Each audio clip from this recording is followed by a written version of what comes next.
একজন মানুষ যদি তার চরিত্রটাকে পরিবর্তন করতে পারে, একজন মানুষ যদি তার চরিত্রের মোড় পরিবর্তন করে নেয়, গুনাহ করনেওয়ালা মানুষ যদি নেককার হয়ে যায়, এই মানুষটা দুনিয়াতেও ভালো, আখিরাতের জমিনেও আল্লাহ তাআলার কাছে বড় ভালো।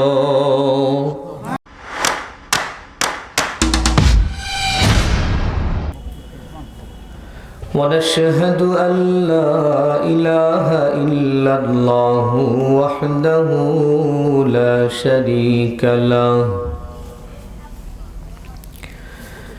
لا شريك له ولا نذير له ولا وزير له ولا سميع له ولا بشير له ولا جد له ولا ند له ولا أصل له ولا نسل له ولا مثال له ولا مثيل له ونشهد أن سيدنا ونبينا وحبيبنا وحبيب ربنا وطبيبنا وطبيب قلوبنا وسندنا وأولانا ومولانا محمدا عبده ورسوله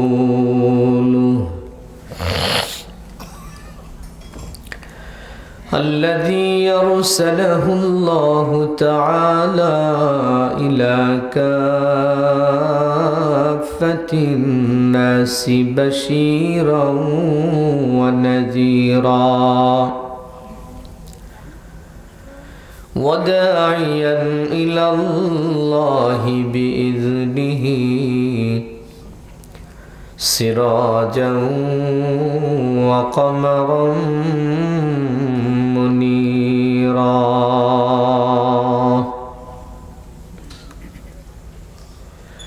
أما بعد فقد قال الله تعالى في كلامه المجيد والفرقان الحميد أعوذ بالله من الشيطان الرجيم بسم الله الرحمن الرحيم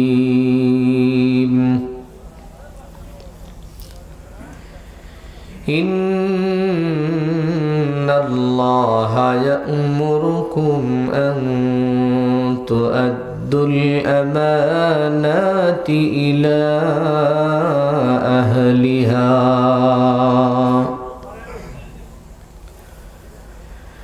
وقال النبي صلى الله عليه وسلم أربع إذا كن فيك فلا عليك ما فاتك الدنيا حفظ أمانة وصدق حديث وحسن خليقة وعفة في طعمة صدق الله مولانا العظيم وصدق رسوله النبي الأمي الكريم ونحن على ذلك لمن الشاهدين والشاكرين والذاكرين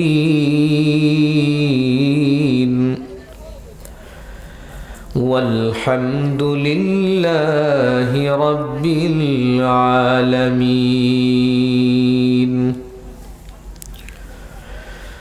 اللهم صل على محمد وعلى آل محمد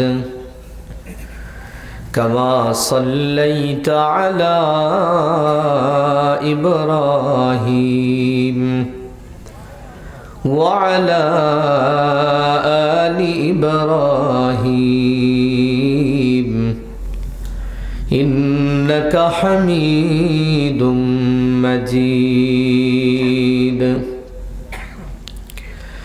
اللهم بارك على محمد وعلى آل محمد كما باركت على إبراهيم وعلى آل إبراهيم إنك حميد مجيد. يا مولاي صل وسلم دائما أبدا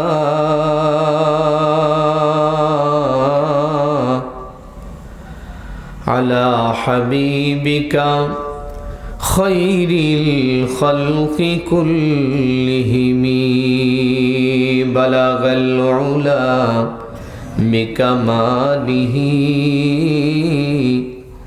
كشف الدجى بجماله حسنت جميع خصاله صلوا عليه وآله. حضرت بوذر غفاری خادم خیر البشر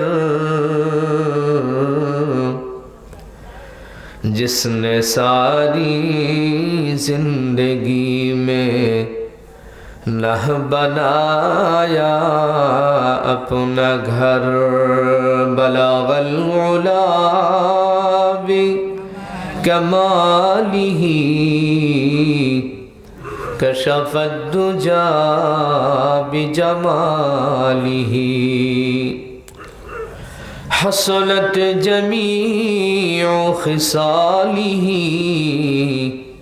صلوا عليه وآله. سبحانك لا علم لنا إلا ما علمتنا إنك أنت العليم الحكيم.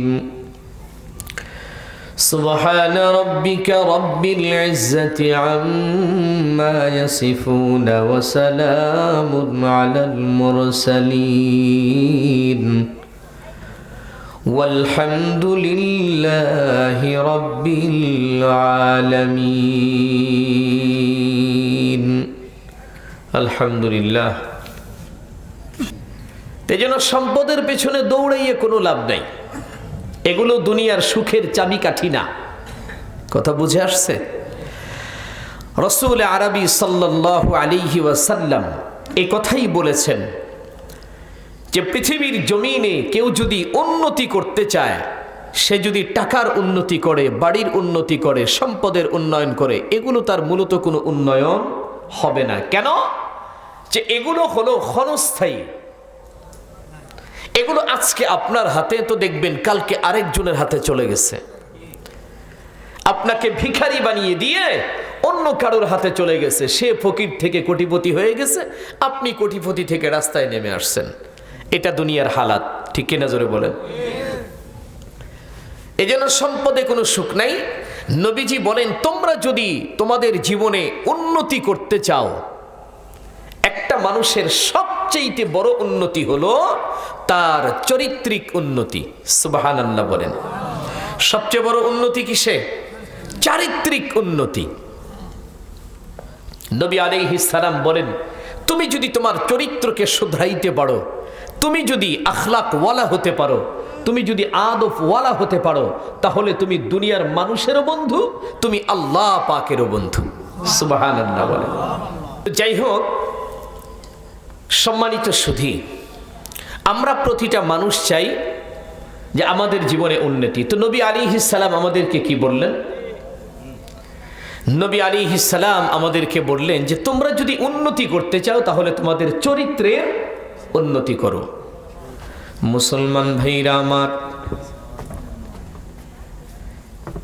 একজন মানুষ যদি তার চরিত্রটাকে পরিবর্তন করতে পারে, একজন মানুষ যদি তার চরিত্রের মোড় পরিবর্তন করে নেয়, গুনাহ করনেওয়ালা মানুষ যদি নেককার হয়ে যায়, এই মানুষটা দুনিয়াতেও ভালো, আখিরাতের জমিনেও আল্লাহ তাআলার কাছে বড় ভালো। নবীর সাহাবীদের ভিতরে যেই সাহাবায়ে কিরামগুলো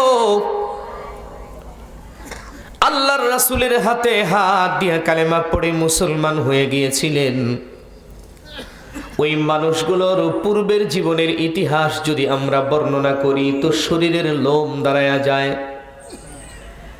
এত ঘৃণিত চরিত্রের মানুষ ছিলেন সেই মানুষগুলো যে সারা দিন তারা লুটপাট করে বেড়াইতো। তাদের রুজি ছিল হলো মানুষের ধন সম্পদ লুটপাট করা, ছিনতাই করা, রাহাজানি করা। আর যখন রাতের অন্ধকার নেমে আসতো, এই মানুষগুলো রাতের অন্ধকারে বাইজিখানার ভেতরে গিয়ে মদ্যপান করে মাতাল হয়ে পড়ে থাকতো। সারা রাত তারা ওখানে পড়ে পড়ে বাইজিদের নাচ গান দেখতো, সকালবেলা মাতাল হয়ে বাড়ি ফিরে আসতো। তাদের চরিত্রটাই এমন ছিল, তাদের ঘরে যদি কোনো মেয়ে সন্তান জন্মগ্রহণ করত, এগুলোকে তারা অপায়া মনে করত, নিজেদের জন্য অসম্মানের কারণ হিসাবে হয়ে যেত এটা। যার কারণে নিজের ঔরসের কন্যা সন্তানকে বাবা হাতটা ধরে নিয়া মরুভূমির জমিনের মধ্যে খেলার ছলে গর্ত খনন করে এই সন্তানগুলোকে গর্তের ভিতরে ফেলে দিয়া বালু দিয়া চাপা দিয়া তাদেরকে হত্যা করে ফেলতো। কলিজার ভেতরে মেয়ে সন্তানের জন্য বিন্দু পরিমাণ কোনো মায়া মোহাব্বত ছিল না। এমন এক চরিত্র ছিল তাদের।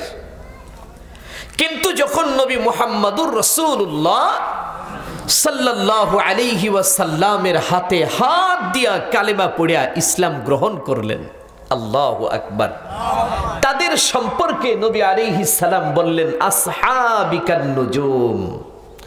সুবহানাল্লাহ বলেন। নবীজি কি বললেন? আসহাবিকান নুজুম, যে আমার এক একজন সাহাবী আকাশের এক একটা উজ্জ্বল নক্ষত্রের মতো, যাদের জীবনে কোনো দাগ নাই, কালিমা নাই, পূর্বে যা করছে এগুলো কালেমা পড়ার সাথে সাথে আল্লাহ পাক রব্বুল আলামিন চিরদিনের জন্য ক্ষমা তো করছেন। রাদিয়াল্লাহু আনহুম ওয়া রাদু আনহু। আল্লাহ বলেন আমি আমার রাসূলের সাহাবীদের উপরে চিরস্থায়ীভাবে, অস্থায়ী না, চিরস্থায়ীভাবে আমি তাদের উপরে রাজি আর সন্তুষ্ট হয়ে গেছি। তাহলে নবীর কাছ থেকে এমন কোন চরিত্র তিনারা পাইলেন যেই চরিত্র পাওয়ার পরে আল্লাহ তাদের উপরে রাজি হয়ে গেল? নবীজি বলেন আমার এক একজন সাহাবী নক্ষত্রের মতো উজ্জ্বল। আল্লাহর রাসূল বলেন দুনিয়ার উম্মতদেরকে আমার ওই সমস্ত সাহাবীদের ভেতর থেকে তোমরা যদি যে কোনো একজনকেও যদি অনুসরণ করো, সে যদি আদনা থেকে আদনা হয়, সবচাইতে নিম্ন মানের সাহাবীও যদি হয়, তাকেও যদি অনুসরণ করো, তোমার জীবনে তার আদর্শকে যদি বাস্তবায়ন করতে পারো, আল্লাহর হাবিব বলেন তুমি নিশ্চিত জান্নাতের পথ দেখতে পারবা। একজন কেউ যদি আমরা অনুসরণ করি, মুসলমান ভাইরারে আমার, সাইয়্যিদুনা ওমর রাদিয়াল্লাহু তাআলা আনহু কেমন চরিত্রের মানুষ ছিলেন এটা আমরা অনেকেই তো জানি, আমাদের কারোর অজানা নয়। 100 লাল উটের লোভে তিনি তরবারি হস্তে মুহাম্মদ আরবি সাল্লাল্লাহু আলাইহি ওয়াসাল্লামের মাথা কাটার জন্য চলে গিয়েছিলেন। 100 লাল উটের আশায় আল্লাহর রাসূলের মাথা কাটার জন্য যাওয়ার পরে যখন কোরআনের তেলাওয়াত শুনছে, তার সিনার ভিতরে যত কুফরি ছিল সমস্ত কুফরিগুলো জ্বলা ভস্ম হয়ে গেছে। আল্লাহ পাক রব্বুল আলামিন তার সিনার ভিতরে হেদায়েতের নূর দিয়া বাবা একদম ভরপুর করে দিয়েছিলেন, যার কারণে ওনার তরবারিটা রাসূল আরবির কদমের সামনে রাইখা দিয়া হযরত ওমর বলেন, ইয়া রাসূলুল্লাহ, ইয়া হাবিবাল্লাহ, এই তরবারি দিয়ে আমি আপনার মাথা কাটার জন্য আসছিলাম। নবী গো, ইচ্ছা করলে আপনি এই মুহূর্তে তরবারি দিয়ে আমার কল্লাটা জমিনে ফালায়া দিতে পারেন, বদলা গ্রহণ করে নেন। রাসূল আরবি ওমরকে বুকের সঙ্গে জড়ায় ধরে ডাকে আর বলে, ওমর মনে রাখবা, ইসলামের নবী মুহাম্মদ আরবি সাল্লাল্লাহু আলাইহি ওয়াসাল্লাম দুনিয়ার জমিনে কারোর মাথা কাটার জন্য আগমন করে নাই। সুবহানাল্লাহি বিহামদিহি। বুকে জড়ায় নিলেন সাইয়েদনা ওমরকে। তো ইসলাম কবুলের আগের যেই চরিত্র আর ইসলাম গ্রহণের পরের যেই চরিত্র, এটার ভিতরে ব্যবধান কি পরিমাণ, আসমান জমিন ব্যবধান, কি বলেন ঠিক কিনা? নবীজি বলেন, আসাদুহুম ফি আমরিল্লাহি উমর, কঠোর দিলের একজন মানুষ ছিলেন হলো সাইয়েদনা ওমর রাদিয়াল্লাহু তাআলা আনহু। চরিত্র কিন্তু নবীর কাছ থেকে পেয়েছেন, অন্য কারোর কাছ থেকে না। নবীজির কাছ থেকে এমন চরিত্র গঠন করলেন, এমন পাওয়ারফুল এক ম্যান তিনি তৈরি হয়ে গেলেন যে যার জবান দিয়া শরীয়তের ব্যাপারে সিদ্ধান্ত নিয়েছেন আল্লাহ পাক সাথে সাথে আসমান থেকে জিবরিল আমিনের মাধ্যমে কোরআনের আয়াত নাজিল করে দিয়েছেন। সাইয়েদনা ওমরের জবানের সিদ্ধান্তের উপরে আল্লাহ সুবহানাহু ওয়া তাআলা 21টা জায়গায় কোরআনে কারিমে আয়াত নাজিল করেছেন। সুবহানাল্লাহ বলেন। আল্লাহর নবী ডাক দিয়া বলেন, ক্বালান নবী সাল্লাল্লাহু আলাইহি ওয়াসাল্লাম, লাউ কানা বাদি নবিয়্যুন লাকানা উমর। সরকারে দু আলম নবী বলেন, আমার পরে মূলত কোনো নবী নাই, নবুয়তের দরজা আল্লাহ পাক বন্ধ করে দিয়েছেন, কোনো নবী আর দুনিয়াতে আসবে না। তবে আমার পরেও যদি নবুয়তের দরজা খোলা থাকতো, রব্বুল আলামিন ওমরকেই নবী বানাইয়া দুনিয়াতে পাঠাইতেন। কারণ নবী হওয়ার মতো সমস্ত যোগ্যতা আল্লাহ পাক সাইয়েদনা ওমরের ভেতরেই দান করেছিলেন। পড়ুন সুবহানাল্লাহ। এমন এক শাসক তৈরি হয়েছিলেন সাইয়েদনা ওমর রাদিয়াল্লাহু আনহু। নবীজির আদর্শে আদর্শবান হওয়ার কারণেই এমন পাওয়ারফুল হইতে পারছেন। আল্লাহু আকবার।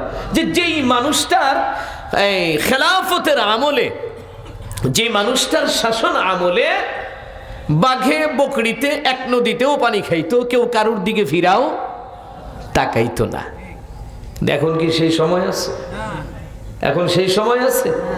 বাঘে বকরি পানি খাবে কি? একটা ছেলে আর মেয়েই তো রাস্তায় চলতে পারে না, ঠিক কিনা জোরে বলেন? একটা যুবতী মেয়ে আর দুইটা ছেলে রাস্তায় থাকলে অ্যাক্সিডেন্ট হওয়ার সম্ভাবনা 95%। কথা কোন ঠিক কিনা? সেই যুগটা এখন নাই। এখন যারা শাসক, আল্লাহু আকবার, ওদিকে হয়তো আমি যাব না, তবে একটা ছোট্ট উদাহরণ আপনাদেরকে দেব যে এখনকার হালাতটা কি। বলবো দুইলেই এখনকার হালাত কি। এখন বাঘে বকরি ঘাটে পানি খাইতে গেলে কি হয় একটু খেয়াল করে। একটা লাইন বলি খালি, আপনাদের এখান দিয়ে নদী টদি আছে নাকি? শ্যালোপাড়াত আছে না, করতোয়া নদী, তাই না? ওটা করতোয়া নদী। তো মনে করেন এক গ্রামের পাশ দিয়ে ছোট্ট একটা নদী। তো নদীর পানির স্বাভাবিক স্বভাব হলো দক্ষিণ মুখে যায় খালি, তাই যায় না? আমরাও তো তাই দেখি। যে দক্ষিণ দিকেই যায়, সমুদ্র বলে ওই দিকে, এই জন্য ওই দিকে ধাওয়া করে। তো এই পাশে গ্রাম আর ওই পাশে মনে করেন একটা ছোট একটা জঙ্গল। তো গ্রাম থেকে একটা খাসির বাচ্চা গো, নাদুস নুদুস একেবারে, সুন্দর স্বাস্থ্য। কিছু বকরির বাচ্চা ছোটবেলার দেখলে ভাল লাগে না, একটা শৈলপোল আছে, অনেক বাসার শৈলপোল, একেবারে কি সুন্দর, দেখলে মনে হয় না কুলতলেই, ফাইন দেখা যায়, হাসি খুশি শৈলপোল আছে কিছু। তো ওই খাসির বাচ্চাটা গ্রাম থেকে বাড়াছে ওই নদীটা না পানি খাবে, তো খাচ্ছে, পানিও এসে খাচ্ছে। আর ওই জঙ্গল থেকে একটা বাঘ বাড়াছে, রয়্যাল বেঙ্গল টাইগার, উনিও পানি খাচ্ছে। হঠাৎ করে দক্ষিণ দিকে তাকে দেখে যে নাদুস নদুস এক বকরি ওখানে পানি খাচ্ছে। তো বাঘের তো বুঝেনি অবস্থা, চিন্তা করছে খালি পানি আর খায় কি হবে, আগে কিছু খাই তারপরে পানি খাই। এটা হলো বাঘের চিন্তা। এক পা দু পা করে বকরি তো পানি খাতিয়েছে, ওখান থেকে আগে এসে পিছনে চুপচাপ দাঁড়ায় আসে যে পানি খাওয়া শেষ কর, তারপরে তোর সাথে সালাম মুসাফা কর্ম। তখন বকরি ঘুরে উঠে দেখে বাঘ দাঁড়ায় আছে, তো দৌড়ে আর কি করবি, কোন দিক দৌড় দিবি, দৌড়ে তো আর লাভ নাই, ধরা পড়া। তখন হচ্ছে মামা কেঙ্কা ভালো আছেন? হ্যাঁ আছি, ভালোই আছি। তাকে তো মামা কয়ে ডাক দিছে। তারপরে বাঘ দেখতেছে, বেচারার চেহারা সুরত খুব সুন্দর, চোখগুলা একেবারে কালো কালো, কি সুন্দর কানগুলা, দেখতে খুব ভালোই লাগে, মানে একটা মায়ায় পড়ে গেছে আর কি। এদিকে খিদাও লাগছে পেটে, কি করা যায় ওই চিন্তা করতেছে যে না খায়া যদি চলে যায় তাহলে তো আমার বাঘগিরি থাকে না, আবার যদি ডাইরেক্ট খায়াই ফেলি তাহলে আবার একেবারেই কিরকম হয়ে যায়, মানে বেচারা বিনা দোষে এইভাবে খাওয়া হত্যা করা দেখতে কেমন লাগে, কি হবি। তখন চিন্তা করতেছে তাহলে আপাতত একটা দোষ ওর ঘাড়ত চাপা দিয়া দেখি খাওয়া যায় কিনা, একটা দোষ চাপায়া দিই, তাও এটা ওই বুঝবি যে আমার এই ভুল হয়েছিল, আমার খাসে। বলছে তুই দেখলু না যে আমি পানি খাচ্ছি ওটি? না তা তো দেখিনি। তাহলে যে পানি ঘোলা করলো, এই পানি যে ওটি ঘোলা হয়ে গেল আমি তো খাইতে পারলাম না, এটা হলো দোষ। তখন বকরির বাচ্চা করছে মামা কি যে কন, আপনি খাচ্ছেন উজানে পানি, আমি খাচ্ছি ভাটিত, পানি ঘোলা করলে আমার পানি দক্ষিণ মুখে যাবে, তো উত্তর মুখ যায়, বরং আপনার ঘোলা পানি তো আমার এটি আসিচ্ছে। তখন বাঘ চিন্তা করতেছে হরে কথা তো তাই, এই দোষটা কেন করে দিলাম, এটা তো হলো না, এই দোষ দিয়ে তো এক খাওয়া যাচ্ছে না, তাহলে কি করা? তে করছে যে হরে স্মৃতিশক্তি না কমে গেছে, বয়স হয়ে গেছে, তো আমি তো আজকের কথা কইনি রে, তুই কি মনে করছো আমি আজকের কথা কইছি? তাহলে কদিন? 1 বছর আগে তুই পানি ঘোলা করছিল, সেদিন আমার ডিস্টার্ব হচ্ছিল, সেদিন তুই উজানে আসলো আমি আসলো ভাটিত, কইলে হালুয়া, আমার বয়স হচ্ছে 7 মাস, আমি 1 বছর আগে কোথা থেকে পানি ঘোলা করবো? তাহলে ক্যাঙ্কা হলো। বাঘ চিন্তা করতেছে না দোষ তো বাবা এটাও হচ্ছে না, মহাবিপদে পড়ে গেলাম দেখি। তখন বাঘ করছে যে বয়স এতই হয়ে গেছে আমার, সবই ভুলে যাচ্ছি দিন দিন। তাহলে কি কোচের বাবা তুই না তোর মা তো পেটত লিয়া পানি ঘোলা করছিল, এই জন্যে মনে কর তোর মায়ের ধরে পারিনি, আজকে তোকে ধরছি, তুই তোর মায়ের পেটত আসলু, আজকে তোর ঘাড় মটকামো তো খামো। আসলে কি বকরির বাচ্চার কোনো দোষ ছিল? এই কথা বলেন, কোনো দোষ ছিল? হ্যাঁ, মোট সাবজেক্ট হলো ওকে খাওয়া, ওকে বন্দি করা, ওকে ধ্বংস করা, ওকে মারা, ওকে দুনিয়া থেকে তুলে দেওয়া, কথা কোন ঠিক কিনা? ওকে স্বাধীনভাবে চলতে না দেওয়া, এটাই হলো মূল টার্গেট। দোষ ফোষ এগুলো কিছুই না, কথা কোন ঠিক কিনা? তা আজকের শাসন আমলটা হচ্ছে সেম এরকম, কথা বোঝা আসছে আপনাদের? আজকের শাসনগুলি হচ্ছে এরকম, কিন্তু সাইয়্যিদুনা ওমর রাদিয়াল্লাহু তাআলা আনহুর শাসন আমলে এই হালাত ছিল না, কারণ তখন ছিল ইনসাফ আর আদল। ইনসাফ এবং আদলে পুরা অর্ধ জাহান ভরা ছিল, কেউ কারোর দিকে চোখ গরম করে তাকানোর সাহস পাইতো না।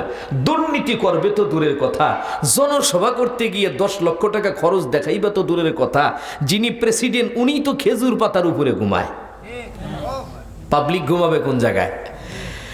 শাসক যদি খেজুর পাতার বিছায়া হাত দিয়া হাত বাঁকা করে মোড়ায়া বালিশ বানাইয়া যদি মরুভূমির খেজুর গাছের নিচে ঘুমায়, তাহলে ও দেশের জনগণের অবস্থা কি? বুঝেন ইনসাফ কোথায়? ইনসাফ কাকে বলে? তা ইনি হলেন সাইয়েদুনা ওমর রাদিয়াল্লাহু তাআলা আনহু, যার শাসনামলে, যার ভয়ে মাতাল, মদ্যপান করে মাতাল হয়ে গেছে। আপনাদের বগুড়ার দেখা যায় না দুই একজন রাত্রে? হ্যাঁ হ্যাঁ, দেখবেন রাত্রে বাড়ায়। তো মাতাল হইয়া এক বোতল হাতত লিয়া মনে করেন ঢুলতে ঢুলতে রাস্তা দিয়া খুব আনন্দ মিছিল করে করে যাচ্ছে। হঠাৎ চোখ খুলে দেখে সামনে ওমর। ওমা, ওর নেশা কুটি চলে গেছে, নেশার ভিতরে নাই। ওই কেমন হঠাৎ করে শক্ত হয়ে দাঁড়ায়, এটা কে? দেখে হ সত্যি ওমর। আর কুটি যাবি, চোখের পানি বের হয়ে গেছে।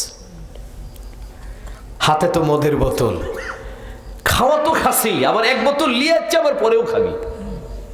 মুসলমান বাবাজিরা আমার, সঙ্গে সঙ্গে আল্লাহর বান্দা দিলে দিলে তওবাতুন নাসুহা করে ফেলছে। এমন একটা তওবা করেছে, আল্লাহ পাকের দরবারে ডাক দিছে, আল্লাহ মেহেরবানি করে মাওলা গো, তুমি আমাকে সাইয়েদুনা ওমরের হাত থেকে বাঁচা দাও। মাওলা গো, জিন্দেগিতে কোনো দিন আর মদ পান করব না এবং মদের বোতল ছুঁয়েও দেখব না। আমি আজকে খালেস দিলে তোমার দরবারে তওবা করলাম। মুসলমান ভাইরা রে আমার, বান্দা যত গুনাহগার হোক না কেন, বান্দা যদি পাহাড় পরিমাণ গুনাহ করে ফেলায়, উহুদ পাহাড় পরিমাণ, হিমালয় পরিমাণ যদি বান্দা করে ফেলায়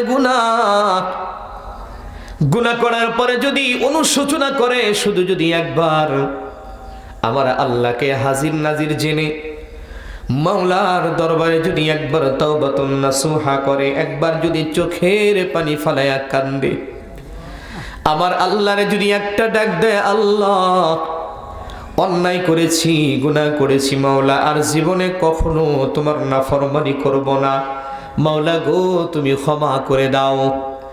আল্লাহ পাক রব্বুল আলামিন এত দয়ালু, এত মহান। মুসলমান ভাইরা রে আমার, বান্দার এই যে আবেগ ভরা কণ্ঠের ডাক, এটা আল্লাহ পাক রব্বুল আলামিন সহ্য করতে পারে না। বান্দার পাহাড় পরিমাণ গুনাহ যদি থাকে, মুহূর্তে সেগুলো মাফ করে দিয়া আমার আল্লাহ তেনাকে রহমতের কোলে জায়গা করে দেয়। তো ওই বান্দা আল্লাহর দরবারে তওবা করছে, আল্লাহ তুমি শুধু ওমরের হাত থেকে আমারে বাঁচা দাও, আর জীবনে মদ পান করব না, আর জিন্দেগিতে মদের বোতল ছুঁয়ে দেখব না। রব্বি কারীম তার দোয়া কবুল করেছে। সাইয়েদুনা ওমর তার সামনে দাঁড়ায় বলে, এই তুমি কোথায় গিয়েছিলে?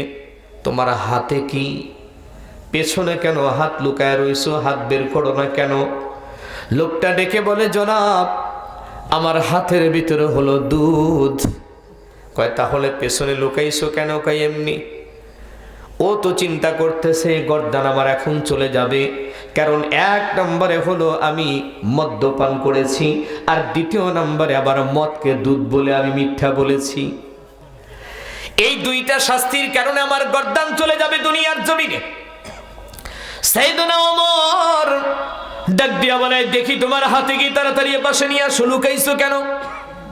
বান্দা কাঁপতে কাঁপতে হাতটাকে যখন সামনে আনছে, সামনে আনার পরে বাবা সাইয়েদুনা ওমর হাতে নিয়ে দেখে ওই বোতলের ভিতরে দুধ দিয়া